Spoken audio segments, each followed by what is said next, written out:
ایک سبز باغ میں ایک ننھی سی چونٹی رہتی تھی۔ اس کا نام تھا چنی۔ چنی بہت محنتی تھی، لیکن اکثر سوچتی کاش میں بھی بڑے جانوروں کی طرح طاقتور ہوتی۔ ایک دن بارش ہونے لگی، سارے کیڑے بھاگنے لگے۔ چنی نے دیکھا کہ ایک ننھا سا تتلی کا بچہ کیچڑ میں پھنس گیا ہے۔ تتلی روتے ہوئے بولی، کوئی ہے جو میری مدد کرے؟ چنی سوچنے لگی، میں تو چھوٹی ہوں، میں کیسے مدد کر سکتی ہوں؟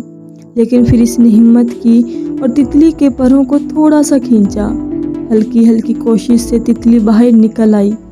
تتلی خوش ہو کر بولی، شکریہ چنی، تم نے مجھے بچا لیا۔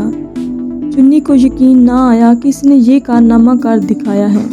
اس نے مسکرا کر کہا، شاید طاقت بڑا جسم ہونے میں نہیں بلکہ ہمت رکھنے میں ہے۔ اگلے دن باغ کے سب جانور چنی کی تعریف کرنے لگے۔ چنی کو آخرکار سمجھ آ گیا کہ وہ جیسی ہے ویسے ہی بہترین ہے۔ پیارے بچوں، اس سے ہمیں یہ سبق ملتا ہے کہ چھوٹا یا بڑا ہونا اہم نہیں، اصل طاقت ہمت اور دوسروں کی مدد کرنے میں ہے۔